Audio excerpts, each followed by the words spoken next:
বাংলাদেশের বাইরে পৃথিবীর বিভিন্ন প্রান্তে যেখান থেকে চ্যানেল আই দেখছেন আপনাদের সকলকে সাদর আমন্ত্রণ তৃতীয় মাত্রা দেখবার জন্য। প্রিয় দর্শক, সাম্প্রতিক নানা বিষয় নিয়ে আলোচনার জন্য আমার সঙ্গে স্টুডিওতে রয়েছেন আমার বায় বসা আছেন বাংলাদেশের বিপ্লবী ওয়ার্কার্স পার্টির সাধারণ সম্পাদক সাইফুল হক, এবং আমার ডানে রয়েছেন বাংলাদেশ জাতীয়তাবাদী দল বিএনপি চেয়ারপারসনের উপদেষ্টা এবং ঢাকা বার অ্যাসোসিয়েশনের সাবেক সভাপতি অ্যাডভোকেট মাসুদ আহমেদ তালুকদার। স্বাগত আপনাদের দুজনকে তৃতীয় মাত্রায়। মিস্টার সাইফুল হক, আপনি প্রথমবারের মতো তৃতীয় মাত্রায়, আপনাকে বিশেষভাবে স্বাগত। বাংলাদেশের বামপন্থীদের নিয়ে অনেক প্রশ্ন আছে, অনেক সময় তাদের বিভ্রান্ত চিন্তাভাবনা এবং সাফল্যের যে ঝুড়ি সেটা একেবারেই শূন্য। আপনার কাছে আমার প্রথম একটু জাস্ট মজা করি প্রশ্নটা করতে চাই যে আপনি ওয়ার্কার্স পার্টি ভেঙে বাংলাদেশের বিপ্লবী ওয়ার্কার্স পার্টি করলেন, বিপ্লব কত দূরে বা কোনো বিপ্লবের অংশীদার হতে পারলেন কিনা তার চেয়ে বড় প্রশ্ন যে আপনি এখন কতটা সন্তুষ্ট যে ওয়ার্কার্স পার্টিতে থাকলে হয়তো এখন আপনাকে জেলে থাকতে হতো অথবা পালিয়ে বেড়াতে হতো, এটাকে আগেই বুঝতে পেরেছিলেন? আপনাকে ধন্যবাদ। আমি আপনার অনুষ্ঠানে আমার এই প্রথম আসা, প্রিয়ভাজন মাসুদ আহমেদ তালুকদার, তাঁকে শুভেচ্ছা জানাই। দর্শক শ্রোতা যারা দেখছেন আমি তাদেরকেও শুভেচ্ছা জানাই। আমরা আসলে একটা আশঙ্কার মধ্যে আমরা ছিলাম, বিশেষ করে কারণ আমাদের সাবেক পার্টি ওয়ার্কার্স পার্টির আমাদের রাজনৈতিক অবস্থান ছিল যে আমরা আমাদের ভাষায় যে আমরা বুর্জোয়া যে দলগুলো, বিশেষ করে আওয়ামী লীগ, বিএনপি, জাতীয় পার্টি, জামাত, এর বাইরে আমরা একটা প্রগতিশীল একটা লেফট একটা অল্টারনেটিভ আমরা ডেভেলপ করব। এটাই ছিল মূল রাজনীতি। আমাদের লাস্ট কংগ্রেসে 2001-এ এটাই ছিল পার্টির লাইন। পরবর্তীকালে বিএনপি, জামাত তারা যখন সরকার গঠন করলেন, তখন দেখা গেল পার্টির ভেতরে যে মৌলবাদীদের একটা ক্ষমতা তারা দখল করছে বিএনপির পাশাপাশি থেকে, এ ধরনের একটা তৎপরতা আলাপ আলোচনা। তো এবং যেটা দেখলাম যে রাতারাতি পার্টির প্রধান নেতৃত্ব, I was the youngest polit bureau member তখন পার্টিতে, তো আমি ছাড়া বাকিদের দেখলাম যে সবারই অবস্থানটা এরকম যে তাহলে তো এখন দেশকে যদি মৌলবাদের খপ্পর থেকে রক্ষা করতে হয় তাহলে আওয়ামী লীগের সাথে, আওয়ামী লীগ তখন অপোজিশনে এসছে, আওয়ামী লীগের সাথে রাজপথের একটা ঐক্য আমাদেরকে গড়ে তুলতে হবে, এটা দিয়ে শুরু। কিন্তু আমাদের তারপরে তো অনেক ঘটনা, যখন আমরা ইন্টারনাল পার্টির মধ্যে অনেকগুলো ডিবেট ছিল, আলাপ আলোচনা ছিল, এবং ইতিমধ্যে আমরা প্রায় কেন্দ্রীয় কমিটিতে একটা পর্যায়ে আমরা সংখ্যাগরিষ্ঠ আমরা ছিলাম, কিন্তু তখন নেতৃত্ব পরিবর্তনের ঝুঁকি বা উদ্যোগ আসলে আমরা নেইনি। That we continued. এরপরে এসে যখন দেখা গেল যে পার্টির ভেতরে আর কোনো ডেমোক্রেটিক কোনো আলাপ আলোচনা বলতে কোনো কিছু না, যেটা ছিল পার্টির, যেটাকে আমরা কংগ্রেস বলি, জাতীয় সম্মেলন, তার লাইনের 180 ডিগ্রি উল্টো দিকে যাত্রা। তো তখন আমরা আলোচনা করলাম যে পার্টির একদিকে ইন্টারনাল কোনো ডেমোক্রেটিক আর কোনো ডিবেটের পর্যায়ে ছিল না, সেকেন্ডলি পার্টি লাইনের 180 ডিগ্রি একটা ডিপার্চার। তখন আমাদের ইন্ডিপেন্ডেন্ট পজিশন নেওয়া ছাড়া আমরা বললাম যে rebuild the party, rebuild the movement, party এবং আন্দোলনটাকে আমরা পুনর্গঠন করি। এটা নিয়ে 2004-এ 14 জুন আমরা ইন্ডিপেন্ডেন্ট আমরা স্ট্যান্ড নিই, এবং এরপরে বিপ্লবী ওয়ার্কার্স পার্টির যাত্রা শুরু। আপনার সাথে একমত হব এটা আমি, তারা যে এতখানি নামবেন সেটা কিন্তু আমাদের চিন্তার বাইরে ছিল।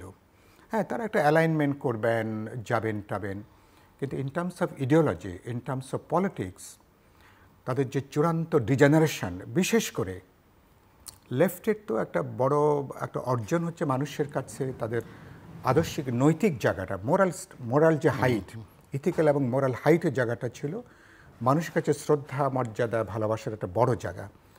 সেই জায়গাটাকে বলতে পারেন প্রায় শেষ করে দিয়ে তারপরে যে কোনোভাবেই ক্ষমতার অংশীদার হওয়া, এটা করতে করতে তারপরে আজকে তারা যেখানে তারা এসছেন।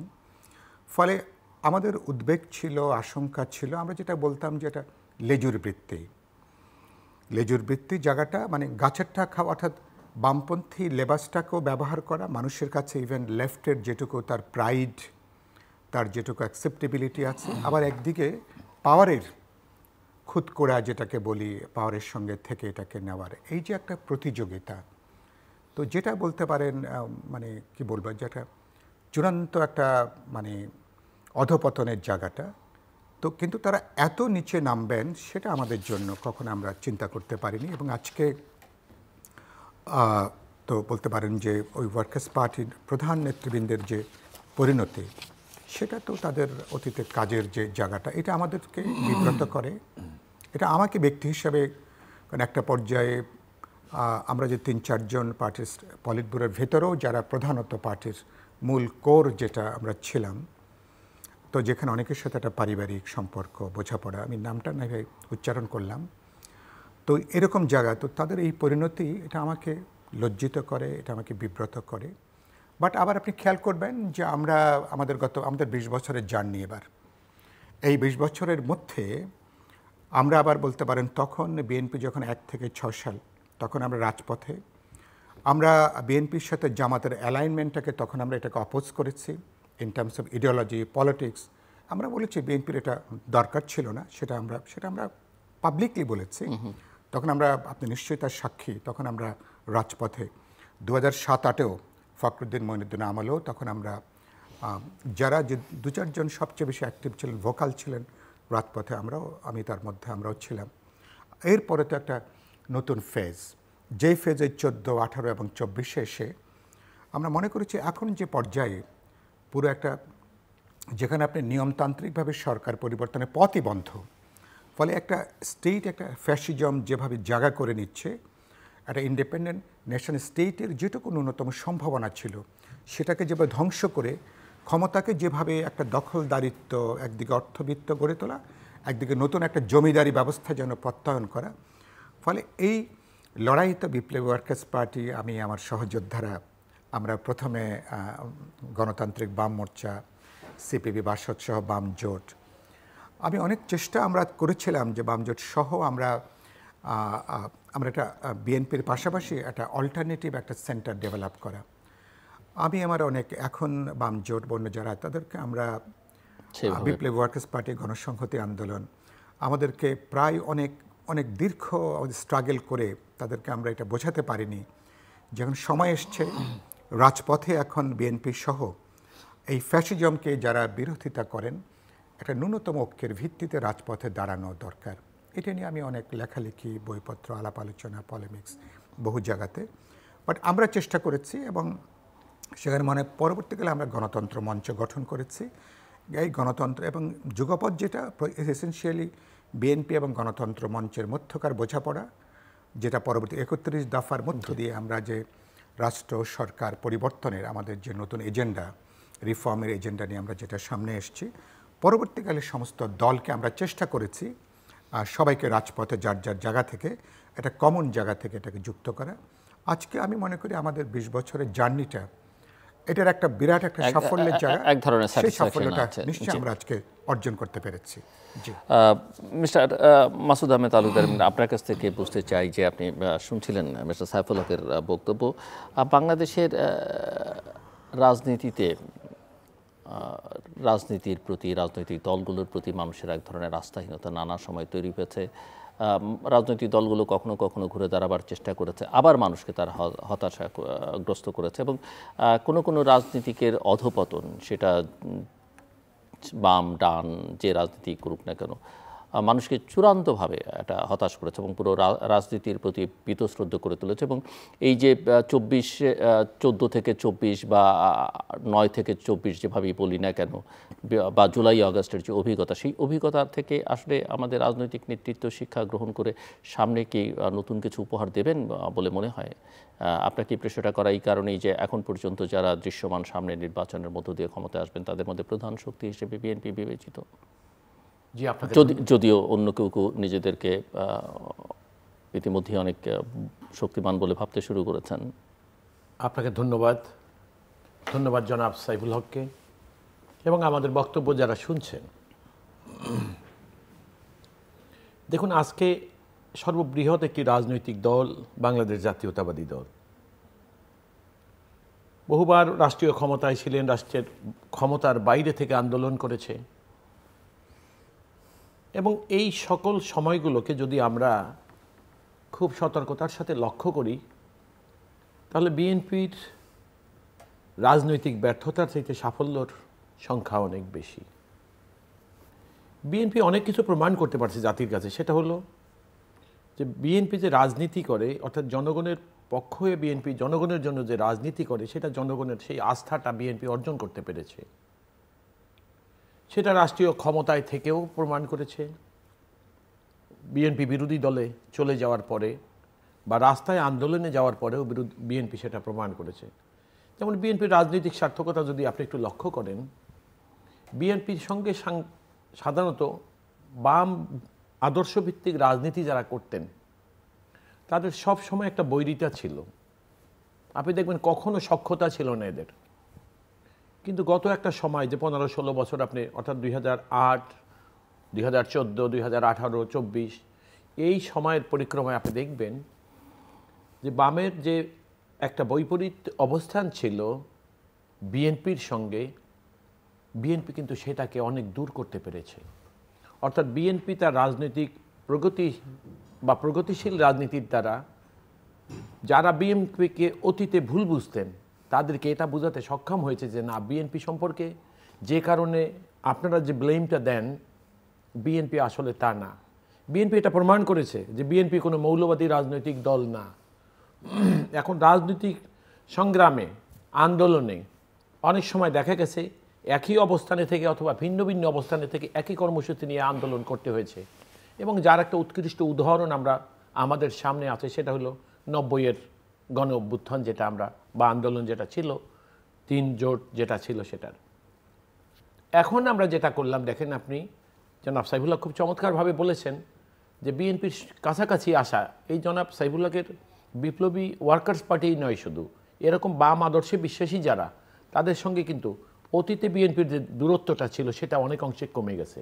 এটার একটাই কারণ ছিল, সেটা কারণটা হলো এই যে আমরা যখন দেখলাম এবং বিশ্বাস করলাম যে আমরা জনগণের কথা বলি, তখন স্বাভাবিকভাবে জনগণের জন্য যারা আন্দোলন করেছে তাদের মধ্যে আর কোনো বৈরিতা থাকার চেয়ে বরং একে অপরের খুব কাছাকাছি চলে আসছে।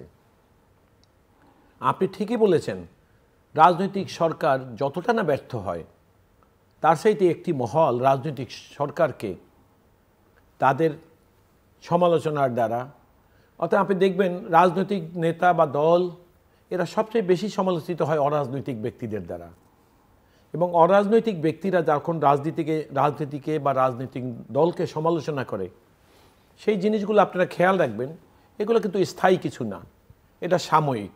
এবং এরাও যারা বিএনপি বা অন্য রাজনৈতিক দলকে সমালোচনা করেছে অতীতে, আপনি দেখবেন তারা কিন্তু শুরু থেকে শেষ পর্যন্ত একই অবস্থানে থাকেনি, তাদেরও অবস্থানের পরিবর্তন ঘটেছে। এর কারণটা হলো এই যে রাজনৈতিক সরকার রাষ্ট্র চালাবে, এটাই তো স্বাভাবিক, কারণ রাজনৈতিক দল জনগণকে প্রতিনিধিত্ব করে এবং দেশে নির্বাচন হবে, রাষ্ট্রীয় ক্ষমতায় তারা অধিষ্ঠিত হবে, জনগণের কথা বলবে বা জনগণের জন্য যে কথা বলে আসে সেই জনগণের সেই প্রদত্ত, জনগণের কাছে প্রদত্ত ওয়াদাকে বাস্তবায়ন করবে। এখন জনগণের প্রত্যাশার পরিমাণ যখন বেশি হয়ে যায় আর তা বাস্তবায়নের গতি যখন ধীর বা স্লোথ হয়, তখন দেখবেন যে আশা করে রাজনৈতিক সরকারকে ভোটের মাধ্যমে, আমি বিনা ভোটের কথায় যাচ্ছি না, ভোটের মাধ্যমে যখন রাষ্ট্রীয় ক্ষমতায় বসায় এবং সেইটা তাদের প্রত্যাশিত যুক্তিসঙ্গত সময়ের মধ্যে যখন সেটা বাস্তবতা বা বাস্তব রূপ লাভ না করে, তখন তারা হতাশ হয় এবং তখন ধৈর্য ধরে অপেক্ষা করা বা প্রশংসা করার চাইতে তাদের সমালোচনা করতে হয় বেশি। এবং এইরকম সমালোচনার মধ্যে দিয়ে একটি রাজনৈতিক দল, যারা বিশেষ করে বিএনপির কথা আমি বলবো, যখন রাষ্ট্রীয় ক্ষমতায় এসেছে, আপনি একটা মজার জিনিস দেখেন, আমি যে কথাটা বলেছিলাম যে বিএনপি জনগণের কথা বলে, বিএনপি মানে মানুষের গণতান্ত্রিক আন্দোলনের প্রতি সহনশীল এবং কতটা সম্মান প্রদর্শন করেছে। অতীতের অনেকগুলো ঘটনা আছে, তার মধ্যে একটা ঘটনা আমি আনব, যে আওয়ামী লীগ যখন একটি নির্বাচনকে কেন্দ্র করে কোনো একটি আসনের আন্দোলন করলেন এবং সেই আন্দোলনে অনেকে যোগ হলেন, অর্থাৎ যে সমস্ত বাম আদর্শে বিশ্বাসী, অর্থাৎ বুর্জুয়া পলিটিক্স বা মানে যেটাকে আমরা সাধারণত বুর্জুয়া রাজনীতি যেটাকে বলি, সেটাকে যারা বা সেটা থেকে যারা দূরে, তারাও কিন্তু একটা সময় দেখবেন যে বিএনপির ওই আন্দোলনের ওই সময়কার ওই নির্বাচনের সময় বিএনপির বিরুদ্ধে আন্দোলন করেছিল। বিএনপি কতটা রাজনৈতিক চরিত্র ধারণ করলে, কতটা দৃঢ়তার সঙ্গে সেটাকে মোকাবেলা করার জন্য বিএনপি কী করলেন, জনগণের প্রতি এবং আন্দোলনের প্রতি সম্মান প্রদর্শন করে বিএনপি কিন্তু আন্দোলনের যে দাবি ছিল সেটা মেনে নিলেন। এবং সেটা মেনে নেওয়ার কারণেই কিন্তু একটি দেশে অর্থাৎ রাজনৈতিক সরকার যারা রাষ্ট্র ক্ষমতায় আসার পরে তাদের বিরুদ্ধে যে মূল অভিযোগ ছিল যে তারা রাষ্ট্র ক্ষমতা ব্যবহার করে আবার ক্ষমতায় যেতে চায় এবং ওয়েস্টার্ন মেশিনারিজগুলোকে তাদের নির্বাচনের ম্যানিপুলেশনের জন্য তারা নিজেদের ইচ্ছামতো সাজায়, যেটা অতীত সরকারের বিরুদ্ধে একটা বোনাফাইড অভিযোগ সবাই আছে এবং সেটা একটা প্রাতিষ্ঠানিক রূপ তারা দিয়ে গেছিলেন। কিন্তু বিএনপি এসে প্রমাণ করলো যে না, জনগণ যখন, দেশের বেশিরভাগ জনগণ যখন দাবি করে যে না দেশের নির্বাচন পদ্ধতি এরকম হওয়া উচিত, বিএনপি তখন জনগণের দাবি মেনে অর্থাৎ নির্বাচনকালীন সময়ে রাজনৈতিক সরকার ক্ষমতায় না থাকার সিদ্ধান্ত নেয় এবং সেই জন্য একটা নতুন আইন বিএনপিকে করতে হয়েছিল। এখন সীমাবদ্ধতা থাকে, দেখেন রাজনৈতিক প্রয়োজনে যে জামাতকে আমরা মৌলবাদী বলি, আপনি দেখবেন আন্দোলনের স্বার্থে জামাতও কিন্তু বহুবার বহু রকম অবস্থানে আসছে। এখন মুশকিল হলো কোনখানটায় যে একটি রাজনৈতিক দলের শূন্যতা আমরা লক্ষ্য করছি বাংলাদেশে। যারা বিএনপির সঙ্গে রাজনীতি করেছে তাদের একটা উদ্দেশ্য ছিল, বিএনপির উদ্দেশ্যটা ছিল এই যে একটা স্বৈরাচার সরকারের বিরুদ্ধে আন্দোলন করতে গিয়ে মিনিমাম একটা ঐক্যের ভিত্তিতে যখন সবাই একত্রিত হয় তখন তাদের স্ব রাজনৈতিক পরিচয়ের চাইতেও যে উদ্দেশ্যে তারা একত্রিত হয়েছেন সেই আদর্শটাকেই বেশি মূল্য দিতে হয়েছে। বিএনপি তাই করেছে এবং আমরা বহুবার বলেছি এই টেলিভিশনে, আপনার এখানে সেখানে সব জায়গায় আমরা বলেছি যে সব দলকে অনেক উদারপন্থী রাজনৈতিক নেতারা বিএনপিকে অনেক সময় ব্লেম দিতেন যে বিএনপি যদি কোনো একটি রাজনৈতিক দলের সঙ্গে না থাকে তাতে বিএনপির রাজনৈতিক লসের চাইতে লাভের সংখ্যা বেশি হতো যদি না থাকতো। আবার বিএনপির ইকুয়েশনটা ছিল এইরকম, বা বিএনপির কাছে একটা সংগঠন এসে তাদের সঙ্গে একত্রে যুগপৎ আন্দোলন করা বা একই রকম নির্বাচনের অ্যালায়েন্সের অংশ হওয়া, এগুলো তারা হয়তো তাদের শর্তে করছে। বিএনপিরও সেখানে কিছুটা ক্যালকুলেশন ছিল এবং সেটার পিছনে যুক্তিও ছিল। এখনকার প্রেক্ষিত যেটা তৈরি হয়েছে, এই প্রেক্ষিতে যদি কেউ মনে করে, আপনি আরেকটা কথা আমি খুব অকপটে আজকে বলে যাব, সেটা হলো এই যে দেখুন আপনি ১-১১ দিকে তাকান, ১-১১ সময় একটি শক্তির আবির্ভাব হয়েছিল এবং তাদের মূল বক্তব্যই ছিল রাজনৈতিক সরকারের প্রতি অনাস্থা, অভিযোগ। তারা বারবার বোঝাতে চেয়েছিলেন যে রাজনৈতিক দল যারা রাষ্ট্র ক্ষমতায় আসে, তারা যে কথা দিয়ে রাষ্ট্র ক্ষমতায় আসে তারা ক্ষমতায় এসে সেই দায়িত্ব বিশ্বস্ততার সঙ্গে পালন করে না। তখন তারা মনে করলেন যে এই যে রাজনৈতিক সরকারের পরিবর্তে দেশের বুদ্ধিজীবী বা সুশীল সমাজের একটি সরকার করা যায় কিনা। তো ২০০৭-এ যখন ১-১১ জন্ম হলো তখন এইরকম একটা প্রবণতা আমরা সমাজে দেখেছি, কিন্তু যে কারণেই হোক সেই প্রচেষ্টা ব্যর্থ হয়েছে। তারপরে দীর্ঘ পরিক্রমায় আপনি দেখেছেন ২০২৪-এর অগস্টের ৫ তারিখে এসে যেটা আমরা দেখলাম, আমি ১ মিনিটে শেষ করে দিচ্ছি। অগস্টে আমরা কি দেখলাম, যে ছাত্র জনতা এবং রাজনীতিবিদদের মিলিত প্রচেষ্টায় একটা স্বৈরাচারের পতন হলো। এবং এখন আপনি যারা রাষ্ট্রীয় ক্ষমতায় আজকে যারা অধিষ্ঠিত, তারা কিন্তু আপনি দেখেন ১-১১ সময় কিন্তু ঠিক এইরকমই একটা ফর্মুলা ছিল, সেটা বাস্তবায়ন হয় না। আজকে কিন্তু একটা অরাজনৈতিক সরকার রাষ্ট্রীয় ক্ষমতায়, এবং এখানে রাজনৈতিক দলের শ্রেষ্ঠত্বটা কোথায় দেখেন আপনি। এই রাজনৈতিক দল যদি কনসেনসাসে না পুষতে পারতেন, দেশে কিন্তু আজকের এই সরকার দেশ চালাবার মতো কোনো আইন নাই, একমাত্র কনসেনসাস ছাড়া আর কোনো আইনের বেসিস কিন্তু তাদের নাই। তাহলে বিষয়টা এইরকম যে এই কনসেনসাসে পুষে একটি সরকার যারা রাষ্ট্র চালাচ্ছে, এরা কিন্তু একটা অন্তর্বর্তীকালীন সময়ের সরকার তো একটা ন্যাশনাল কনসেনসাস কমিশন করেছে। হ্যাঁ, আমি আসছি আপনার কাছে, আমি শুনবো মিস্টার সাইফুল হক। নতুন একটা বছর শুরু হলো ২০২৫, এবং এই বছরে অনেকে মনে করেন অনেক রকমের চ্যালেঞ্জ আছে, মোকাবেলা করতে হবে বাংলাদেশকে। সবচেয়ে বড় চ্যালেঞ্জ সেটা হচ্ছে যে বাংলাদেশের রাজনৈতিক স্থিতিশীলতার ইস্যুটা। অনেকেই মনে করেছেন যে জুলাই অগাস্টের এই অভ্যুত্থানের পরে সব কিছু শুনশান একটা ভালো অবস্থার মধ্য দিয়ে যাবে, কিন্তু অনেকের রীতিমধ্যে আশাভঙ্গের ঘটনা ঘটতে শুরু করেছে।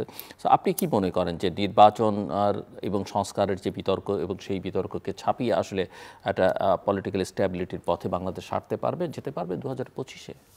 আমি আশাবাদী এই জায়গা থেকে যে আমরা ৫ই আগস্টের ছাত্র শ্রমিক জনতার এই অসাধারণ গণ অভ্যুত্থানের পরে গত ৫ মাস অসাধারণ একটা সময় গেছে, এবং সরকার বা আমরা একদিনের জন্য কিন্তু স্বস্তিতে থাকতে পারিনি, সরকারকেও স্বস্তিতে থাকতে দেয়া হয়নি। নানা দেশের ভেতরে বাইরে থেকে বহুমাত্রিক তৎপরতা। কিন্তু আবার যখন আমরা প্রয়োজন হয়েছে, আমরা কিন্তু আবার একসাথে রাজনৈতিক দলগুলো আমরা একসাথে বসছি, কথাবার্তা বলেছি, আমি বিশেষ করে গত 4 ডিসেম্বর ইসকনের ঘটনাকে কেন্দ্র করে চিটাঙের আইনজীবী সাইফুল ইসলাম আলিফের যে মর্মান্তিক বর্বরচিত হত্যাকাণ্ড, এটাকে কেন্দ্র করে বিজেপি বা ভারতের চরম দক্ষিণপন্থীরা বা হিন্দুত্ববাদীরা তারা যেভাবে একটা উস্কানি তৈরি করবার চেষ্টা করছিলেন বাংলাদেশে একটা সাম্প্রদায়িক দাঙ্গা লাগানোর জন্য, আমাদের মানুষ যে অসাধারণ ধর্মীয় সম্প্রীতির পরিচয় দিয়েছে। অনেকের আশঙ্কা ছিল যে অনেকগুলো হামলা আক্রমণ করবে, আগুনের ঘটনা ঘটবে, প্রাণহানি ঘটনা ঘটতে পারে।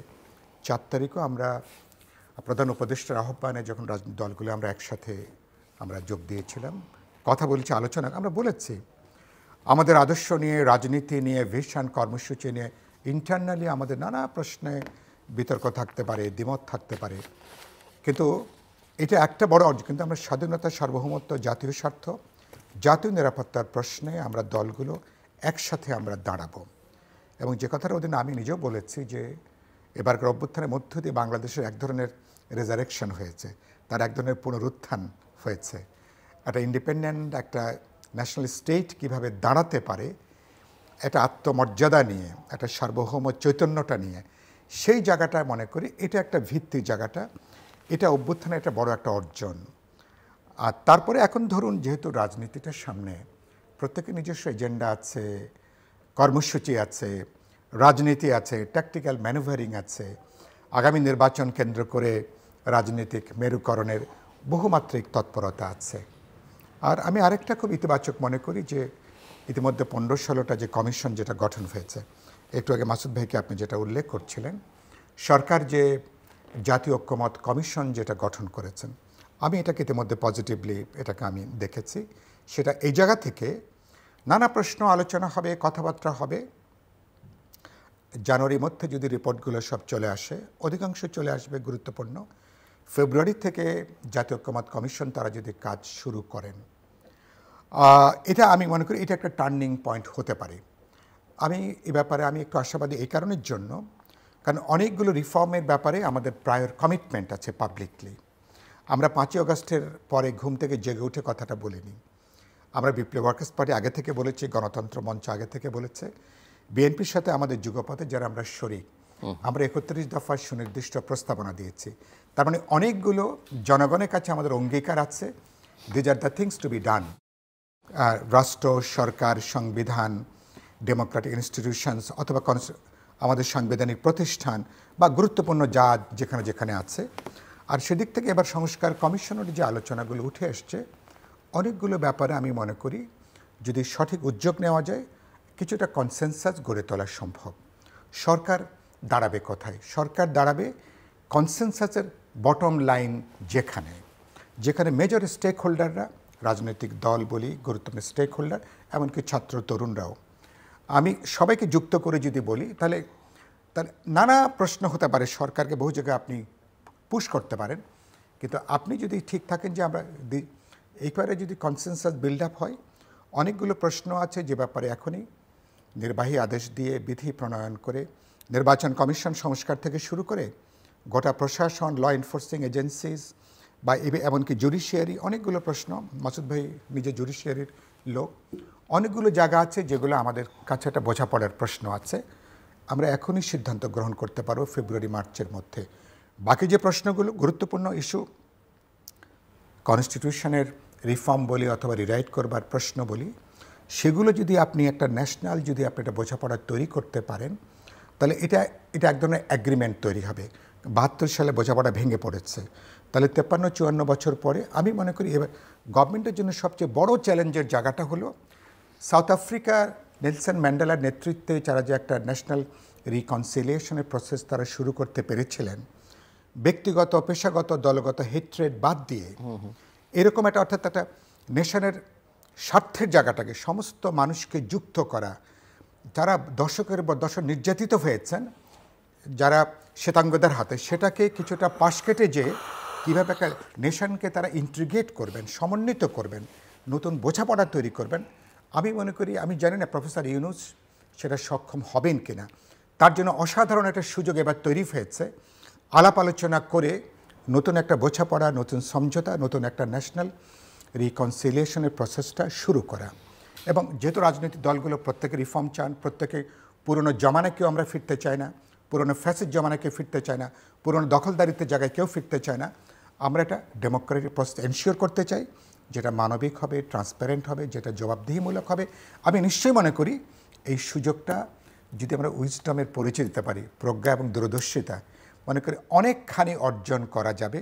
বাকি প্রশ্নগুলো যদি রাখি, যেগুলো নিয়ে যারা আপনারা এখানে যুক্ত হয়েছেন, যেটার জন্য নির্বাচিত জনপ্রতিনিধি লাগবে, নির্বাচিত পার্লামেন্ট লাগবে, যদি অ্যাগ্রিমেন্ট থাকে যারা আমরা ইলেকশনে যাবেন, ইলেকশন এজেন্ডার মধ্যে বিষয়গুলো থাকবে, যে যারা ইলেকশনে যাবেন এই রিফর্মের ব্যাপারগুলো তারা জনপ্রিয় করবেন, কথা বলবেন পরবর্তী ইলেক্টেড পার্লামেন্ট।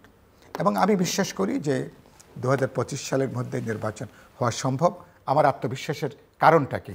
কারণটা হচ্ছে যে 3 মাসে অতীতে 3 মাসের একটা অন্তর্বর্তী সরকার যদি কম্পারেটিভলি যদি একটা ক্রেডিবল ফেয়ার ইলেকশন এনশিওর করতে পারে, কেন একটা 1 থেকে 1.5 বছরের মাথায় যার এত বড় পপুলার ম্যান্ডেট, তিনি কেন একটা ইলেকশন তিনি কেন এটাকে কন্ডাক্ট করতে পারবেন না?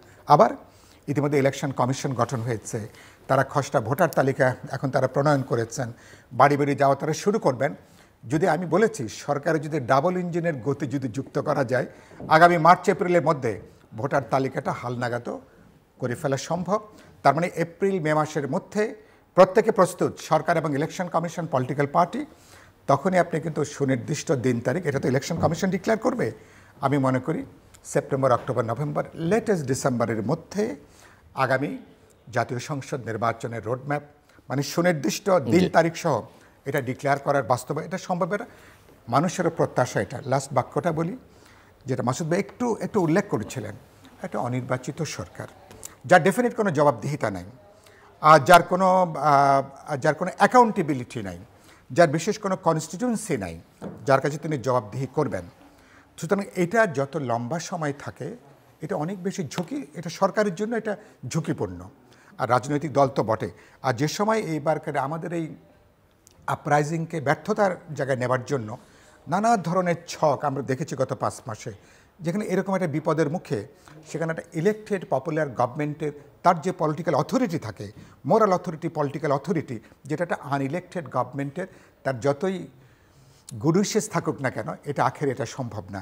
আরেকটা আমি খুব উদ্বিগ্ন হয়েছি, নুরুল কবিরের সঙ্গে দেখা হলো, তার প্রধান উপদেষ্টার সাথে তার যে দীর্ঘ সাক্ষাৎকার, এই সাক্ষাৎকার একদিকে আমাকে আশাবাদী করেছে ওই অর্থে, আমাদের প্রধান উপদেষ্টা তিনি খুব খোলামেলা তিনি কথা বলেছেন, তার সাফল্য, ব্যর্থতা, দুর্বলতা, ঘাটতি যেটা তিনি বুঝতে পারছেন না এটাও তিনি খোলামেলা বলেছেন। আবার আমার উদ্বেগের জায়গাটা কোথায়, যে তার মধ্যে একটা স্টেটকে একটা রান করানোর জন্য তার চিন্তার যে স্বচ্ছতা, তার সরকারে তার যে দৃঢ়তা, তার যে ডিসাইসিভনেস প্রত্যেকটা বিষয়ে, এই জায়গাটা কিন্তু নাগরিক হিসেবে আমাকে এটা কিন্তু উদ্বিগ্ন করেছে। তার মানে তারা আছেন ঘটনাচক্রে, তারা তো দায়িত্ব তারা নিয়েছেন, ফলে এটার জন্য তারা দায়ী না। সুতরাং তাদের উচিত হবে, আমি এখানে যারা আছেন এই 2 জন সরাসরি আমার টিচার, দুজনেই আবার মানে তারা অর্থনীতির সাথে, একজন ফিজিক্সের যিনি এই শিক্ষার বিশেষ দায়িত্বে, আর ওয়াহিদুদ্দিন মাহমুদ স্যার তিনি তো আমার ডিরেক্ট টিচার অর্থনীতি বিভাগের। তো ফলে তাদের সদিচ্ছা আছে, তাদের সদিচ্ছা নিয়ে আমার কোনো প্রশ্ন নেই, তাদের অভিজ্ঞতা, দূরদর্শিতা নিয়ে নিশ্চয়ই প্রশ্নটা আছে। অনেক কিছু ইতিমধ্যে তারা কিন্তু খানিকটা কিন্তু বেসামাল করে ফেলেছেন। বাজার বলি অথবা ল এনফোর্সিং যে অবস্থা বলি, মানুষের জানমালের নিরাপত্তার ক্ষেত্রে বলি, এখন মানুষ কিন্তু সরকারকে সহ্য করছে কিছুটা। সহ্য করছে কেন? কারণ এটা আমাদের সরকার বলে আমরা কিন্তু সহ্য করছি, কিন্তু ইনডিফিনিট পিরিয়ড মানুষ কিন্তু এভাবে সরকারকে কিন্তু সহ্য কিন্তু নাও করতে পারে। সেজন্য উচিত হবে আলাপ আলোচনা করে আপনি সম্ভব, আজকে যেটা প্রধান উপদেষ্টার প্রেস সচিব যে বললেন, যদি অল্প স্বল্প সংস্কার চান পলিটিক্যাল পার্টিগুলো, তাহলে 2025 সালের ডিসেম্বরের মধ্যে নির্বাচন করা সম্ভব। আমি আরেকটা কথা যেটা আপনি উল্লেখ করছিলেন ভাই, যে সংস্কার এবং নির্বাচন এটা কোনো আলাদা করে এটাকে উপস্থাপন, এটা খুব ভুল উপস্থাপনা। কোনো দল বলেনি যে আমরা কোনো রিফর্ম ছাড়া আমরা এখানে ইলেকশনে যেতে চাই। একটা ফেয়ার, ক্রেডিবল, ডেমোক্রেটিক ইলেকশনের জন্য অনেকগুলো গুরুত্বপূর্ণ পরিবর্তন, অনেকগুলো রিফর্ম দরকার, যেটা আমরা পাবলিকলি, যেটা আমরা কমিট বাউন্ড। সুতরাং আপনি কথা বলবেন, আলাপ আলোচনা করবেন, বোঝাপড়া তৈরি করে গেলে কিন্তু কোনো সমস্যা নেই। কিন্তু ফলে আরেকটা মনে হচ্ছে যে সরকার যেন রাজনৈতিক দলগুলো কিছুটা যেন এড়িয়ে চলা, এই একটা প্রবণতা আমি লক্ষ্য করেছি। বা স্টেট এটা একটা পলিটিক্যাল ইনস্টিটিউশন, এটা political party, political leadership, they are to lead, they are to conduct. তো সেখানে আপনি তাদের সাথে যদি আপনার অর্গ্যানিক এনগেজমেন্ট থাকে, আপনি 2 মাস 4 মাস যদি সময় আগে পড়েন, এটা নিয়ে কেউ প্রশ্ন উঠবে না। যখন বোঝা যায় আপনি অযৌক্তিক কারণে আপনি ক্ষমতাকে আপনি প্রলম্বিত করতে চান, আপনি দীর্ঘায়িত করতে চান, তখন আপনার উদ্দেশ্য নিয়ে মানুষ প্রশ্ন করবে, আপত্তি তুলবে। আমরা এরকম একটা জায়গায় আমরা কেউ দেখতে চাই না। সরকারকে আমরা সমর্থন যুগিয়ে আসছি, সেই সমর্থনের শর্তহীন সমর্থন নয়। সরকার রাইট ট্র্যাকে আছে কিনা সেটা খুবই গুরুত্বপূর্ণ। এই জন্য আমরা যে কথা বলি, আমাকে মাঝখানে আসিফ নজরুল বলছিলেন, ভাই আমাদেরকে সমালোচনা করবেন, একটু মায়া নিয়ে করবেন। আমরা সরকারকে সমালোচনা করছি, মায়া নিয়ে করছি, কারণ এই সরকারের পেছনে তো পলিটিক্যাল পার্টিগুলোর একটা সমর্থন ছিল। সরকার ফেল করবে এটা আমরা কেউ দেখতে চাই না। আমি আশাবাদী সেজন্য 2025 সাল আমাদের নেশনের জন্য হয়তো ভালো কিছু আমরা অপেক্ষা করছি। আপনাকে যে প্রশ্নটা শেষে করেছিলাম যে ন্যাশনাল কনসেনসাস কমিশন এটা সরকার করেছে, আপনি কতটা আশাবাদী এবং সেখান থেকে আসলে কতটা জাতীয় ঐক্যমত্যে পৌঁছানো যাবে, এবং মিস্টার সাইফুল হক উত্তর দিয়েছেন এবং মোটামুটিভাবে উনি একটা ধারণা দেবার চেষ্টা করেছেন যেভাবে কীভাবে এটা সম্ভব। আপনার বক্তব্যটা শুনতে চাই। দেখুন, সংস্কার কমিশন সংস্কারের প্রস্তাবনা দিবে, সিদ্ধান্ত নিবে, বাস্তবায়ন করার কথা। একটা তো সংস্কার কমিশন, আরেকটা করেছেন ওনারা ন্যাশনাল কনসেনসাস কমিশন। এখন মানে এই সংস্কারের প্রস্তাবগুলো নিয়ে ওনারা রাজনৈতিক দলগুলোর সঙ্গে কথা বলে একটা ঐকমত্য প্রতিষ্ঠা করবার চেষ্টা করবেন, এবং সেখান থেকে নির্বাচনের আগে কি সংস্কার, পরে কি সংস্কার, সেটা কিভাবে রাজনৈতিক দলগুলো ইমপ্লিমেন্ট করবে, সেখানে কিভাবে তাদেরকে এক জায়গায় অঙ্গীকারবদ্ধ করা যায়। আমার ধারণা যে এরকমই ওনাদের মাথায় আছে। সো আপনি দেখেন, কনসেনসাস অলরেডি একটা জাতি কিন্তু কনসেনসাসে পুষে গেছে বলেই আজকের একটা সরকার রাষ্ট্রীয় ক্ষমতায়। এটার জন্য নতুন করে কনসেনসাস কমিশন কেন করেছে, যারা করেছে তারা ভালো বুঝতে পারবে, অথবা এর ফল কি হবে একটা যুক্তিসঙ্গত সময়ের পরে আমরা অপেক্ষা করে হয়তো দেখব। দেখুন, একটা জিনিস আমাদেরকে মাথায় রাখতে হবে, সেই ফলাফলের জন্য তো আপনাদের সকলেরই সহযোগিতা। না, সহযোগিতা তো আমরা করেছি বলেই তো, আমরা সহযোগিতা করেছি বলেই তো আজকে একটি সরকার, দেশে আইন না থাকার পরেও একটি সরকার রাষ্ট্রীয় ক্ষমতায়। সেটার একমাত্র বেসিসই তো consensus, which will be a law of the land tomorrow. আজকে আইন নেই, কালকে আইন হবে, সেটাই তো আমাদের consensus. Consensus is the basis of law. যদি কোনো আইন না থাকে, এটা বহুবার এই দেশের জাতি বারবার প্রমাণ করেছে। আপনি দেখেন, রাজনীতি বাদ দিয়ে আপনি কি আপনি যত অভিযোগ কিন্তু রাজনীতির বিরুদ্ধে, আপনি যত সংস্কার করতে চান না কেন, সর্বক্ষেত্রে আপনি পুলিশ বলেন, আইন বলেন, নির্বাচন বলেন, যেখানে যান, প্রশাসন বলেন, সবাই বলে এই প্রতিষ্ঠানগুলো তার অবস্থান থেকে তাদের যে বিচ্যুতি হয়েছে তার জন্য মূলত দায়ী রাজনীতি। তাহলে আপনি অরাজনৈতিক ব্যক্তিরা আজকে সংস্কারের প্রস্তাবনা নিয়ে সিদ্ধান্ত গ্রহণ করে আপনারা রেখে যাবেন, দায়িত্ব দিয়ে যাবেন আগামী দিনে নির্বাচিত সরকার, অর্থাৎ নির্বাচিত সরকারই রাজনৈতিক সরকার হবে। তো তাদের সঙ্গে আজকে যে কথাগুলো বা যে সিদ্ধান্ত আপনারা নেবেন, সেই সংস্কারের যে প্রস্তাবনা আপনারা উপস্থাপন করবেন এবং একটা ম্যান্ডেটরি বিষয় হিসাবে জাতির কাছে উপস্থাপন করবেন, অথবা নির্বাচনে অংশগ্রহণকারী স্টেক হোল্ডার বা পলিটিক্যাল পার্টিস তাদেরকে বলবেন এগুলো আপনাদের অবশ্য পালনীয়। তাহলে এই বিষয়গুলো অবশ্য পালনীয় তখনই যখন আপনি একমত পোষণ করবেন যে আপনি এটা পালন করবেন, সেটা মানে প্রকাশ্যে সবাই মিলে একসঙ্গে এক জায়গায়। দেখুন, আজকে কোনো অবস্থার প্রেক্ষিতে সকল আপনি দেখেন, যেমন ধরেন ওনাদের সংস্কার কমিশনের যেসব ধারণা, আমরা যদি সংবিধান সংস্কার কমিশনের নিয়ে কথা বলি, কিছু কিছু ধারণা পাওয়া যাচ্ছে যে ওনারা কী কী সুপারিশ করবেন। আবার আপনাদের 31 দফার মধ্যে সেই একই বিষয়গুলো আছে। তো এগুলো যদি এক টেবিলে বসে সবাই মিলে বলেন যে হ্যাঁ এটা আমরা করব, অসুবিধা কি আছে তাতে? দেখুন, আপনি এই সরকার মানে ধরেন যে আপনারা বিএনপি, গণতন্ত্র মঞ্চ সহ অনেকগুলো রাজনৈতিক দল একসঙ্গে মিলে 31 দফা করেছেন। এর বাইরে এখন নতুন নতুন স্টেক হোল্ডার তৈরি হয়েছে বা নাগরিক সমাজ আরও তৈরি হবে। সবাই মিলে যদি নির্বাচনের আগে এরকম একটা ঐকমত্যের জায়গায় পৌঁছানো যাওয়া, দোষের কি তাতে? দেখুন, এটা দোষ গুণের কথা আমি বলছি না, আমার এখানে বক্তব্যটা খুব পরিষ্কার যে আপনি আজকে যারা সরকার, তাদের সৃষ্ট কমিশনের প্রস্তাবনা যা অবশ্য পালনীয় হওয়া উচিত বা হতে হবে বলে একটা কনসেনসাস বা একটা সিদ্ধান্তে পুষবে যে এটা রাজনৈতিক সরকার বা নির্বাচিত সরকার এটা বাস্তবায়ন করবে, তাহলে যে প্রেক্ষিতে আপনি দেখেন না, আপনি অঙ্গীকার করে অঙ্গীকার ভঙ্গও করতে পারেন, তাতে কোনো সমস্যা নেই। অতীতে রেকর্ড আছে তো, 3 জোটের রূপরেখা সবাই অঙ্গীকার করে কেউ রক্ষা মানে ওর ধারে কাছেও যাননি আপনারা। ওইটা না, রাজনৈতিক সরকার আজকে আপনি দেখেন আজকে থেকে 5 মাস আগে যখন এই সরকার রাষ্ট্রীয় ক্ষমতায় আসার পরে যে কারণে রাজনীতি একটা কনসেনসাস তৈরি হয়েছিল, সেই রাজনীতিবিদরাই যারা ঐক্যমত করে এই সরকারকে রাষ্ট্রীয় ক্ষমতায় বসিয়েছিলেন, তারা কিন্তু আজকে এই সরকারের নানা দিক সমালোচনা করেন এবং অনেকে এটাও মনে করেন যে এরা অহেতুক কালক্ষেপণ করছে, নির্বাচনের নামে তারা সময় নষ্ট করছে, অথবা নির্বাচন নিয়ে তাদের ভিন্ন চিন্তা ভাবনা আছে, অথবা তারা রাজনৈতিক সরকারকে বা রাজনৈতিক দলকে নির্বাচন তথা রাষ্ট্রীয় ক্ষমতায় আসার পথকে রুদ্ধ করতে চাচ্ছে, অথবা ভিন্ন চিন্তা নিয়ে তারা সামনে অগ্রসর হচ্ছে, অথবা এইরকম কিছু কিছু কথাবার্তা যেটা সমাজে এখন প্রচলিত বা অবস্থার কারণে বা এই সরকারের আচার ব্যবহারের কারণে নানা রকম সন্দেহের তৈরি হচ্ছে। তাহলে দেখেন যেদিন 5 মাস আগে যেই সরকার বসাইলেন, যারা বসাইলেন তাদের সকলের মানসিকতা কিন্তু আজকে সেই সংস্কার সম্পর্কে একরকম না। তাহলে সময়ের পরিক্রমায় আজকে আপনি সংস্কার করে দিয়ে গেলেন, যেটা বাস্তবায়নের আপনার কোনো ক্ষমতাই নেই, আপনি শুধু এনাদের কাছ থেকে। ওই একটা কথা আছে, মানে কি হইলো, যে আমি একটা গল্পের ছলে বলি কথাটা, যে আপনি আজকে মানুষকে রাজনৈতিক দলকে ঐক্যমতে আনার জন্য আপনি তাদের উপরে অন্যায়ভাবে চাপ দিলেন, কিন্তু ব্যাপারটা হলো এই যে ওই একটা কথা হলো যে নদী পার হওয়ার সময় এটাকে অন্যভাবে চাপদাপি বলছেন, এটা তো একটা আলোচনা। না, আমি আলোচনা মানে এখন মুশকিলটা হলো সংস্কার করার সমঝোতার ভিত্তিতে আলোচনা। দেখুন, আমি আপনাকে একটা কথা বলি, যেমন সংবিধান সংশোধনের ব্যাপার, এখানে একটা সংসদ লাগবে।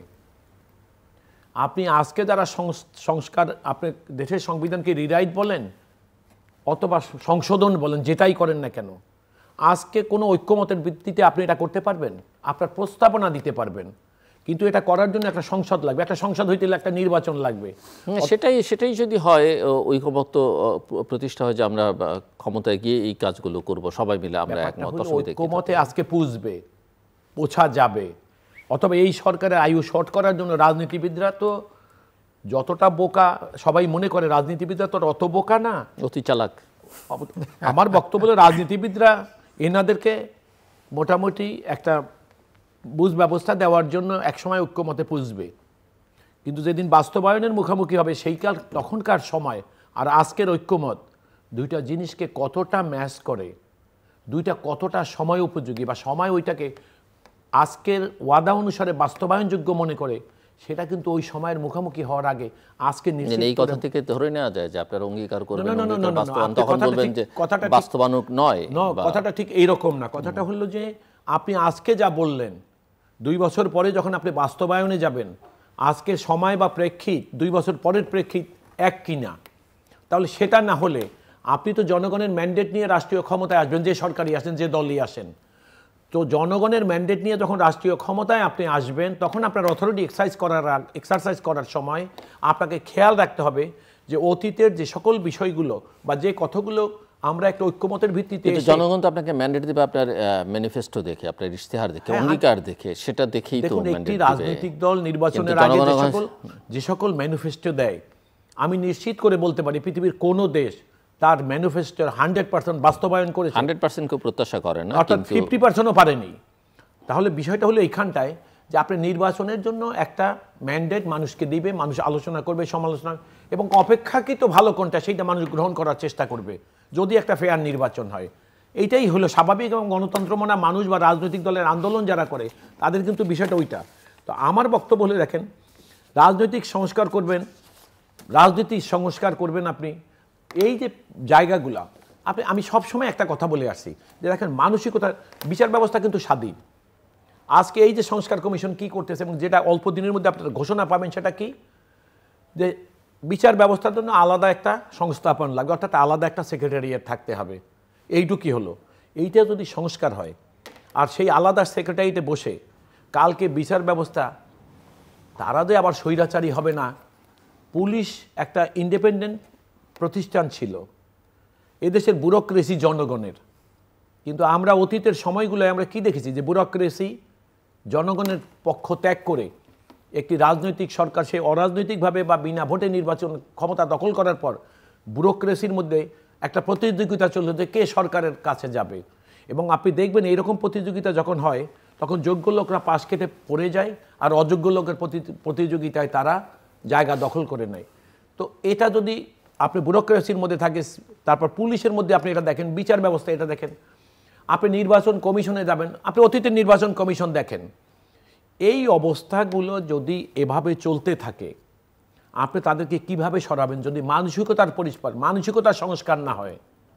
সুতরাং মানসিকতার সংস্কার হবে কি না সেটা খুবই দুরূহ বা কঠিন একটা ব্যাপার। আমরা আপনি দেখেন না, একটা দেশের, আমি গত 15 বছরে দেখেছি, আমরা যারা ভিন্ন রাজনীতি করেছি, সরকারের কোনো কর্তৃত্ব বা ব্যুরোক্রেসি বা সরকারের আপনি নিম্ন স্তরে, একটা লোয়েস্ট টায়ারে যেটা ছিলেন, টিএনও, ইউএনও আর থানার ওসি আর সামথিং লাইক, আমাদেরকে গেলে ওনারা দরজা খুলতেন না। আপনি যথার্থ কথা বলেছেন, মানসিকতার পরিবর্তন করতে হবে এবং সেটা সবার করতে হবে, রাজনীতিবিদদের।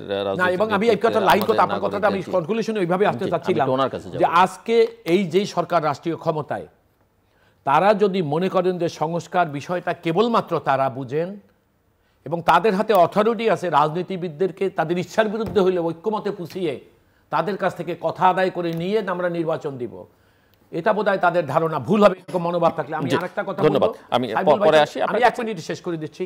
সাইফুল ভাইয়ের সঙ্গে আমি আরেকটা কথা মিলিয়ে বলবো, যেটা অথরিটি এক্সারসাইজ করার জন্য একটা সরকার, নির্বাচিত সরকার রাষ্ট্রে দরকার। কারণ আপনি দেখবেন আমাদের প্রতিবেশী, তাদের সঙ্গে আমাদের অবস্থান খুব লেজে গোবরে চলে আসছে, এবং এই সরকারের পক্ষে যতটা অথরিটি এক্সারসাইজ করা দরকার ততটা মনোবল বা শক্তিটা কিন্তু আছে বলে তারা বিশ্বাস করতে পারছে না। জনগণ কালকে যখন নির্বাচনে ভোট দিয়ে কোনো সরকারকে রাষ্ট্রীয় ক্ষমতায় বসাবে, সেই সরকার যতটা শক্তিশালী মনে করবে, জনগণকে একত্রিত করে বহিঃশক্তি বলেন আর আভ্যন্তরীণ বলেন যে সকল প্রতিবন্ধকতা আছে, এবং যেটা তত সহজে অ্যাড্রেস করে জাতিকে ঐক্যবদ্ধ করে এটা একটা সমাধান করবে। মিস্টার সাইফুল হক, আপনি শুনছিলেন এবং এই কথার সূত্র ধরে, ওনার কথা শেষের অংশ সূত্র ধরে, এটাও একটা বড় চ্যালেঞ্জ হবে 2025-এ বাংলাদেশের জন্য। অনেক বিশেষজ্ঞ মনে করেন যে ভারতের সঙ্গে সম্পর্ক এবং তার সঙ্গে মিয়ানমারের সঙ্গে কূটনৈতিক সম্পর্কটা আসলে কি হবে, কোন জায়গায় গিয়ে দাঁড়াবে, সেটা কিভাবে মোকাবেলা করা হবে? আমি মনে করি 2025-এ প্রথমত আমরা এবারকার এই গণ অভ্যুত্থানের পরে প্রথম দিনই সরকারের দায়িত্ব নেবার আগে আমি মনে করি আমাদের প্রধান উপদেষ্টা একটা গুরুত্বপূর্ণ বার্তা তিনি ভারতকে দিয়েছিলেন। বাংলাদেশকে যদি অস্থিতিশীল করে তোলার চেষ্টা করা হয়, ভারতও কিন্তু অস্থিতিশীলতা ঝুঁকির মধ্যে থাকবে। আমি মনে করি এটা হচ্ছে আমাদের অভ্যুত্থানের খুব স্ট্রং বার্তা, যেটা ভারতকে দেওয়ার ব্যাপার ছিল সেটা তিনি দিয়েছেন। গত 5 মাসে আমি মনে করি এক্ষেত্রে যদি আমাদের পররাষ্ট্র মন্ত্রণালয় যিনি সামলাচ্ছেন, দাপ্তরিক ক্ষেত্রে আমি খুব হ্যাপি না। মানে তারা গত প্রথম 3 মাসের জায়গায় চেষ্টা করছেন গত 1-1.5 মাসে তো খানিকটা কাভার আপ করার জন্য, সেটা আমি খেয়াল করেছি। কিন্তু এখনও পর্যন্ত আমাদের এখান থেকে আমাদের যে ভাষা, যে কথাগুলো যেভাবে বলা দরকার, শুধু ভারত প্লাস আমাদের ইন্টারন্যাশনাল কমিউনিটির কাছে আমি এখনও পর্যন্ত নাগরিক হিসাবে খুব বেশি আমি এখনও পর্যন্ত সন্তুষ্ট না। আমাদের তো ভাষার একটা তো আমাদের দূরত্ব আছে, আমাদের কথাগুলো বড়জোর কলকাতা পর্যন্ত পৌঁছায়, আমরা দিল্লি পর্যন্ত অনেক কিছু যায় না। গ্লোবাল মিডিয়াতে বা গ্লোবাল কমিউনিটির কাছে, ইভেন ডেভেলপমেন্ট পার্টনারদের কাছে অনেক জিনিস ঠিকমতো যাচ্ছে না। 1, 2 হলো ভারতের ক্ষেত্রে আমি মনে করি যে বার্তাটা এখানে আসবে, যে বার্তাটা দেওয়া দরকার, প্রথমত যেটা আমি বললাম যে 5ই আগস্টের পরে নতুন যে একটা যে রাষ্ট্র ভারতের সাথে আমি সমতা, ন্যায্যতা, সমঅংশীদারিত্ব এবং ইন্টারন্যাশনাল যে লজ, একটা প্রতিবেশীর সাথে দ্বিপাক্ষিক সম্পর্কগুলো কীভাবে রিজলভ করতে হয়, ব্যাপারে তো যেমন আমাদের অভিজ্ঞতা আছে, ইন্টারন্যাশনালি প্রত্যেকের অভিজ্ঞতা আছে, কিছু লজও আছে, কিছু ধারা আছে। আমি মনে করি তার উপরে দাঁড়িয়ে বাংলাদেশকে, ভারতকে বার্তাটা দেওয়া দরকার, আমরা আপনাদের সাথে এই ভিত্তিতে আমরা দ্বিপাক্ষিক সম্পর্কটা সমাধান করতে চাই। আপনারা প্রতিবেশী বদলাতে পারবেন না, আমরাও পারবো না। 1, 2 নম্বর হলো যে আগে একটা ঝুড়িতে ডিম রাখতে যেভাবে গোটা একটা রাজনৈতিক ভূখণ্ড একটা দেশের বিরুদ্ধে আপনারা অবস্থান নিয়েছিলেন, 17 কোটি মানুষের বিরুদ্ধে অবস্থান নিয়েছেন, এটা যে একটা ভুল মেসেজ। বাংলাদেশের মানুষ তো যে ভারত বিরোধী, এটা সাম্প্রদায়িক কারণে না। গত 16টা বছর ধরে, আগেরটা বাদ দিলাম, 16 বছর ধরে একটা ফ্যাসিস্ট রেজিমকে আনকোশ্চেনেবলি তারা সাপোর্ট করতে পুরো দেশটাকে আজকে তারা একটা ভারত বিরোধিতার জায়গায় তারা নিয়ে গেছেন। ভারতের সাউথ ব্লকের নীতি নির্ধারকদের এই বোধ উপলব্ধিটা অত্যন্ত গুরুত্বপূর্ণ। 2 নম্বর আমি যে কথা বলেছি, বহু জায়গায় বলেছি, আজকেও আপনার অনুষ্ঠানে আমি বলতে চাই যে আমরা তো ধরুন আমরা এমন একটা সময়ে আমরা আছি, প্রত্যেক দেশের একটা কম্পারেটিভ একটা অ্যাডভান্টেজ আছে। ভারতে যদি বাংলাদেশ নিয়ে যদি 10টা কার্ড থাকে, বাংলাদেশেরও কিন্তু 3-4টা কার্ড আমাদেরও হাতে আছে। আমাদের ট্রানজিটের প্রশ্ন, ভারতের করিডোরের প্রশ্ন, ভারতের ওখানে চিকেন নেকটা বাদ দিলে ভারতের 7 সিস্টার্স আমাদের পূব দিকে। সুতরাং আমরা বাংলাদেশ যদি অস্থিতিশীল থাকে, ভারতের নিরাপত্তা কিন্তু নিশ্চিত হয় না। আপনার ঘরে যদি আগুন জ্বলে, তাহলে আমার বাড়িটাও কিন্তু নিশ্চিত হয় না। এই বার্তাটা খুবই স্ট্রংলি দেওয়া দরকার। আমরা আপনাদের সঙ্গে যুদ্ধ করতে চাই না, সুতরাং যুদ্ধ তো কোনো সমাধান না। এখন রাশিয়া ইউক্রেন এখন 3 বছর ধরে যুদ্ধ করছে না, একটা সুপার পাওয়ার ছিল আরেকটা দেশের সাথে যুদ্ধ করছে না, কিন্তু এখনও পর্যন্ত সেখানে কোনো সিজফায়ার হয়নি বা যুদ্ধটা এখনও চলছে। এটা কোনো সমাধান না। তাহলে এই যুগে তাহলে আপনি প্রথমত যে বার্তাটা দেওয়া দরকার, আগের পর্যায়টা ভুলে যান। যদি মনে করি বন্ধুত্বের অনেক সময় আঁকেন না, ওই যে আপনি পেটেন্ট রাইটস থাকে বিভিন্ন ক্ষেত্রে, কপি রাইটস থাকে। আমার তালুকদার ভাই খুব ভালো বলবেন, মাসুদ ভাই, 50 বছর নাকি এক একটা করে কপি রাইটস বা ট্রেড থাকে। তো ভারতের বন্ধুত্বের খেসারত 50 বছর ধরে আমরা কিন্তু দিয়েছি। আর কত? আমরা যখন এখানে ভারতের 71 সালে ভূমিকার জন্য ফুল দিয়ে যখন তাদেরকে আমরা সংবর্ধনা দিই, দেখা যাবে যে হয়তো ওই দিনই সকালবেলা হয়তো আমার কোনো না কোনো সীমান্তে বিএসএফের দ্বারা আমার বাংলাদেশিরা হত্যাকাণ্ডের শিকার হচ্ছে। একেবারে ঘটনা সেটা ঘটছে। তা আমি সেই জন্য কথা বলছি, তাহলে এটা তার মানে ভারতকে ইতিমধ্যে তারা একটা ভারত বাংলা একটা ক্লায়েন্ট স্টেট হিসেবে তারা দেখে আসছে, একটা অনুগত রাষ্ট্র দেখে আসছে। আমাদের সরকাররা ওই যে ওবায়দুল কাদেরের সে বিখ্যাত কথা, দিল্লি আছে তো আমরা আছি, দিল্লি আছে তো আমরা আছি, আমরা আছি তো দিল্লি আছে। তা তার অর্থ কী? গত 15 বছর বাংলাদেশের স্বার্থের কোনো সরকার বাংলাদেশে এখানে ছিল না। তারা বাস্তবে ভারতের রাজনৈতিক, সামরিক, অর্থনৈতিক, কালচারাল স্বার্থটা সংরক্ষণ করবার জন্য অনেকটা ম্যানেজেরিয়াল ভূমিকায় আওয়ামী লীগকে গত 15 বছর তারা এখানে ছিল। এদের দায়বদ্ধতা বাংলাদেশের মানুষের উপরে ছিল না, এদের দায়বদ্ধতা ছিল দিল্লিতে, সাউথ ব্লকের কাছে, ভারতে যারা সেখানে ক্ষমতা আসে। এবং দেখবেন ভারতের রাজনীতিকরা বাংলাদেশ নিয়ে সবাই কিন্তু প্রায় এক সুরে তারা কিন্তু বক্তব্য রাখছে। আপনি নিশ্চয়ই এটা কিন্তু খেয়াল করেছেন। এবং আমি কংগ্রেসের সব নেতৃবৃন্দ, ইভেন অন্যান্য লেফট, সেমি লেফট বা অন্যান্য সবার বক্তব্য কম বেশি আমি দেখে এসেছি। প্রত্যেকে কিন্তু ইসকনের ঘটনাকে আমাদের এখানে তাদের যে এক্সাজারেশন, যে ঘটনা ঘটেনি, এবং তাদের মিডিয়া, ভারতকে গণতান্ত্রিক রাষ্ট্র যে বহির্বিশ্বে বলা হয় তার একটা বড় কারণ ছিল ভারতের মিডিয়ার একটা ভেরি অ্যাক্টিভ একটা ডেমোক্রেটিক রোলের জন্য। সেই মিডিয়া কিভাবে বাংলাদেশের বিরুদ্ধে তার অবস্থান তারা নিয়েছে।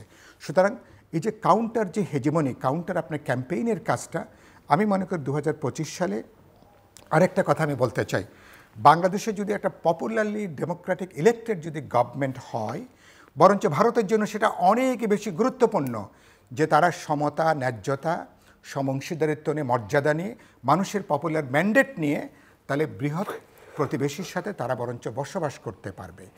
কারণ আপনি যদি আমাকে বন্ধু মনে করেন, তাহলে আপনাকে আমার বন্ধুত্বের মর্যাদা আপনাকে দিতে হবে। আপনার আমি বয়সে ছোট হতে পারি বা আমার ক্ষমতা কম হতে পারে, কিন্তু বন্ধুত্ব তো হতে হয় অনেকটা বলতে পারে দেওয়া নেওয়ার ভিত্তিতে। এবং সেই জায়গাগুলোর ক্ষেত্রে আমি মনে করি বাংলাদেশ 2025 সালে যদি এখানে আমরা একটা ক্রেডিবল ফেয়ার ইলেকশন করতে পারি, এখনকার সরকারের তুলনায় অনেক বেশি আস্থা নিয়ে, বিশ্বাস নিয়ে ভারতের সাথে আমরা আমাদের দ্বিপাক্ষিক সম্পর্কের নতুন একটা দিগন্ত, একটা নিউ হরাইজনের দিকে আমরা আসতে পারবো। প্লাস আমাদের প্রতিবেশী দেশগুলোর সাথে, এমনকি গ্লোবাল কমিউনিটিকে আমরা অনেক বেশি কনফিডেন্টলি আমরা মুভ করতে পারবো। আপনি খেয়াল করবেন, আমি ভেবেছিলাম প্রফেসর ইউনুস তিনি সরকার আসার পরে হয়তো বা আমাদের ইনভেস্টমেন্ট বুঝে অনেকখানি বাড়বে। আপনি খেয়াল করবেন আমাদের কিছু কিছু ম্যাক্রো ইকোনমির কিছু কিছু স্ট্যাবিলিটি এসছে, কিন্তু আমাদের ইনভেস্টমেন্টের ক্ষেত্রে বড় কোনো ইনভেস্টমেন্ট কিন্তু এ পর্যন্ত আসেনি, কারণ প্রত্যেকটা স্টেবল গভর্নমেন্ট দেখতে চায়। সে কারণের জন্য সুতরাং আমি মনে করি এটা একমাত্র ইলেক্টেড, একটা পপুলারলি ইলেক্টেড, যার পরে মানুষের সাবমিশন আছে, সমর্থন আছে। সুতরাং বাংলাদেশ এটা অসাধারণ সময় আমরা এখন পার করছি। আমি বিশ্বাস করি 2025 সাল এটা আমাদের অনেকগুলো সম্ভাবনার দ্বারকে উন্মোচন করবে। Advocate Masud Ahmed Talukdar, closing remarks, আমরা শেষের দিকে। দেখুন, সংস্কার করা, রাজনীতিবিদদেরকে সবক দেওয়া, নির্বাচনের আগে তাদের ঐক্যমত পোষণ করা, অথবা দাসখত দেওয়া যে আমরা নির্বাচিত হলে এই করব, নির্বাচনের আগে সেগুলো ওয়াদা করে যেতে হবে, এরকম নানা রকম কথাবার্তা না আমরা শুনি। কিন্তু বিষয়টা দেখেন, এই সরকার যিনি রাষ্ট্র ক্ষমতায় আজকে, তিনি নিজেও কিন্তু জানেন যে তিনি একটা অন্তর্বর্তীকালীন সময়ের জন্য, যারা এদেশে, যেমন সাইফুল ভাই বললেন যে অর্থনীতির ক্ষেত্রে আমরা উল্লেখযোগ্য কোনো কিছু লক্ষ্য করিনি, না করার পিছনে কারণ কি? আমাদের ফরেন ইনভেস্টমেন্ট যেটা আমাদের ইকোনমিকে এনহ্যান্স করে, আমাদের ইকোনমিকে শক্তিশালী করে, তারা কিন্তু অবজার্ভ করছে যে এই সরকার তাদের পালসটা কি, তারা কত দূর যাচ্ছে, তারা কি পারবে, কতটুক লোড নেওয়ার ক্ষমতা তারা থাকে, আর তাদের এই আয়ুটা কত দিনের হবে। আপনি দেখেন এই সরকার নির্বাচন নিয়ে খুব পরিষ্কার কথা বলছে না, এটা কিন্তু সঠিক না। নির্বাচন ব্যাপারে একটা রোড ম্যাপ কিন্তু সকল রাজনৈতিক দল বলে যাচ্ছেন, জনাব সাইফুল হক এখনও বললেন। নির্বাচন সম্পর্কে এই সরকারকে কিন্তু কেউ ফেলে দিয়ে এই সরকার ব্যর্থ হয়ে চলে যাক, এটা কিন্তু আন্দোলনকারী কোনো মানুষ বা কোনো রাজনৈতিক দল বা কেউ কিন্তু এটা চায় না। এবং মনে রাখবেন, এই সরকার ব্যর্থ হলে আমার দলের, আপনি দেখবেন যে এই যে 31 দফা দিয়েছে, বিশেষ করে আমার দলের ভারপ্রাপ্ত চেয়ারম্যান জনাব তারেক রহমান, আমার দলের মহাসচিব, আমাদের দল মানুষ সকল পর্যায় থেকে আমরা কিন্তু একটা জিনিস বলে যাচ্ছি যে এই সরকারকে আমরা ব্যর্থ হতে দিতে পারি না। এই সরকার ব্যর্থ হওয়া মানে আমাদের দেশ জাতি ব্যর্থ হবে। আর এই রকম ঝুঁকিপূর্ণ অবস্থায় রাজনীতিবিদরা যাবে না, কারণ রাজনীতিবিদদের যত কিছুই যেভাবেই সমালোচনা করুন না কেন, রাজনীতি তো দেশপ্রেম থেকে মানুষ উদ্বুদ্ধ হয়ে করে। রাজনীতি তো কেউ চিঠি লিখে এনে রাজনীতি করায় না, কাউকে দিয়ে, কাউকে দাওয়াত দিয়ে এনে রাজনীতি। এটা একটু বেশি বলা হয়ে যায় না? কোনো একটা সরকার ব্যর্থ হয়ে গেলে পুরো জাতি, দেশ সব ব্যর্থ হয়ে যাবে, এটা একটু বেশি। হ্যাঁ, ব্যর্থ হবে। এই কারণে আমি আপনাকে বলছি, এই সরকারকে আন্দোলন করে রাষ্ট্রীয় ক্ষমতায় বসাবার পরে যারা আন্দোলনের স্টেক হোল্ডার, যারা পরবর্তী সময় নির্বাচনের স্টেক হোল্ডার হবেন বা স্টেক হোল্ডার এখন, তারা চিন্তাই করেছেন যে এই সরকার, এমন একটা সরকারকে, আপনি দেখেন একটা জাতীয় সরকার হতে পারতো না? একটা সকল রাজনৈতিক দলের মিলে একটা কম্বিনেশনে একটা গভর্নমেন্ট হতে পারতো না? কই রাজনীতিবিদরা তো সেই রকম দাবি একবারও কেউ করেনি। কিন্তু ছাত্ররা নাকি জাতীয় সরকারের প্রস্তাব রেখেছিলেন ইনিশিয়ালি প্রফেসর মোহাম্মদ ইউনূসের সঙ্গে যোগাযোগ করবার আগে। আজকে জাতীয় রাজনীতিতে ছাত্ররা একটা গুরুত্বপূর্ণ বিষয়, কিন্তু ছাত্ররাই এদেশের সব কিছু নয়, এই কথাটা মনে রাখতে হবে।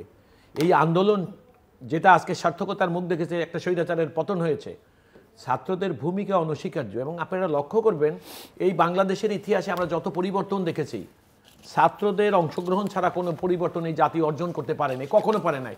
এবারও এই 5ই আগস্ট 2024-এও পারেনি। আমরা সেটার জন্য আমরা কৃতজ্ঞ এবং আমরা এটার জন্য গৌরব অনুভব করি।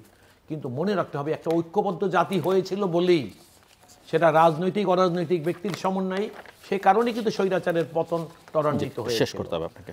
দেখুন, আমি যে কথাটা মনে করি, একদম এরকম সামারি কথা আমি বলতে চাই। 30 সেকেন্ডস প্লিজ। আমার কথাটা হলো, একটা দেশে একটা গ্রহণযোগ্য নির্বাচন খুব অতি অল্প সময়ে, এই সরকারের দায়িত্ব হলো গ্রহণযোগ্য নির্বাচনের জন্য যে সকল অন্তরায় আছে সেগুলোর যদি পরিবর্তন করার জন্য কোনো সংস্কার এই সরকার মনে করে, সেইটার জন্য সরকার, আমি মনে করি সেই সংস্কারটা দিয়ে ওই জিনিসগুলো। আর সাইফুল ভাই একটা কথা বলেছেন শুরুতে, অর্ডিন্যান্স দিয়ে ইচ্ছা করলে পারা যায়, কিন্তু সেটাও আইনে রূপান্তরিত করতে হলে নির্বাচিত সরকারকেই করতে হবে। আমার বক্তব্য হলো, একটা নির্বাচনের রোডম্যাপ দরকার, সরকারকে পরিষ্কার করতে হবে। নির্বাচন নিয়ে সরকার কোনো ধোঁয়াশায় থাকুক, সেটা জাতিকে বিভ্রান্তিতে ফেলবে। রাজনৈতিক দলের লোকরাও, তাদেরও ঐক্যের জায়গায় অনৈক্য চলে আসার সম্ভাবনা থাকবে। তো মানুষ, রাজনীতিবিদরা অন্তত আস্থাশীল হোক যে না, এই সরকার রাষ্ট্রীয় ক্ষমতা বসে তারা ক্ষমতাকে দীর্ঘায়িত করতে চাচ্ছে না, তারা সত্যিকার অর্থেই চাচ্ছে দেশে একটা গ্রহণযোগ্য নির্বাচন হোক এবং নির্বাচিত সরকারের কাছে রাষ্ট্রীয় ক্ষমতা। সাইফুল হক, খুব ছোট্ট করে জাস্ট 1-1.5 মিনিটে। না, আমি মনে করি যে আমাদের জন্য একটা অসাধারণ একটা সময় এখন তৈরি হয়েছে। আমি মনে করি পৃথিবীর এই মুহূর্তে বাংলাদেশ সবচেয়ে ভাইব্রেন্ট একটা দেশ। আপনি চায়ের দোকানে সংস্কার প্রস্তাবনা আছে, আপনার এই তৃতীয় মাত্রার অনুষ্ঠানে আপনি নিশ্চিত মধ্যে শতাধিক প্রোগ্রাম আপনার হয়েছে গত 5 মাসে, 12 বেশি হয়েছে। তার মানে প্রত্যেকে একটা পরিবর্তন চাই, প্রত্যেকে আমরা একটা রূপান্তর চাই। আমি মনে করি এরকম একটা, আমি পৃথিবীর এই মুহূর্তে অন্য কোনো দেশের নাম বলতে পারবো না যেখানে প্রায় প্রতিটা নাগরিক পরিবর্তনের এজেন্ডা চাচ্ছেন, সেটা তার ব্যক্তি জীবন, সামাজিক জীবন, রাজনীতি, রাষ্ট্র জীবনে প্রত্যেক ক্ষেত্রে। এই সুযোগটাকে হেলায় হারানো যাবে না। সরকারকে আমি যেটা বলতে চাই, তার এজেন্ডাটাকে একটু ছোটো করে আনা দরকার। আপনি খুব ওভার অ্যাম্বিশাস যদি কোনো প্রকল্প নিই, আমার স্বপ্ন থাকতে পারে, কিন্তু আমি আমার স্বপ্ন যাত্রায়, আমার এই সীমিত টেনিওরে আমি মনে করি সরকারকে এখন তার অগ্রাধিকারের তালিকাটা 1, 2, 3, 4 করে এটাকে তারা যদি একটু সীমিত করে নিয়ে আসতে পারেন, যেটা অ্যাচিভেবল, যেটা আমরা অর্জন করতে পারবো সবাইকে নিয়ে, আমি মনে করি আগামী কয়েক মাস, আগামী ৩-৪ মাস এই জন্য অত্যন্ত গুরুত্বপূর্ণ সময়। সরকার প্রজ্ঞা, দূরদর্শিতার পরিচয় দেবেন। রাজনৈতিক দল জনগণের অংশের সাথে তাদের এক ধরনের অ্যালিনিয়েশন যেটা চলছে, বিচ্ছিন্নতা যেটা আছে, কিছুটা কনফিডেন্সের কিছু ঘাটতি আমি দেখছি। আমি আশা করি সেটা তারা কাটিয়ে তারা উঠবেন এবং আমরা একটা সম্মিলিত প্রচেষ্টায়, মাসুদ ভাই যেটা প্রত্যাশা করলেন সর্বশেষ, যে আলটিমেটলি আমাদের লক্ষ্যটা একটা ডেমোক্রেটিক একটা ট্রানজিশন। বাংলাদেশে অতীতের একটা নিয়মতান্ত্রিকভাবে সরকার পরিবর্তনের সুযোগটা পর্যন্ত বন্ধ করে দেওয়া হয়েছিল। বাংলাদেশ সেই ইতিহাসকে বাদ দিয়ে আমরা এবারকার 2025 সালের মধ্যে আমরা নতুন এই সূর্যের যাত্রা, নতুন একটা অভিযাত্রা আমরা শুরু করতে পারবো এবং অন্তর্বর্তী সরকারকে সম্মান মর্যাদার সাথে তাদেরকে বিদায় দিয়ে বাংলাদেশ পরবর্তী ইলেক্টেড গভর্নমেন্ট, তারা বাংলাদেশ পরবর্তী। দর্শক, অনুষ্ঠানের শেষ প্রান্তে আমরা, আমার হাতে এক লাইনে শেষ করতে পারবেন? আমি এক লাইনেই শেষ করে দেব। দেখুন, বাংলাদেশ এমন এক জায়গা যেখানে পপুলার হওয়া যত সহজ, পপুলারিটি ধরে না রাখতে পারাটা কিন্তু আরো কঠিন।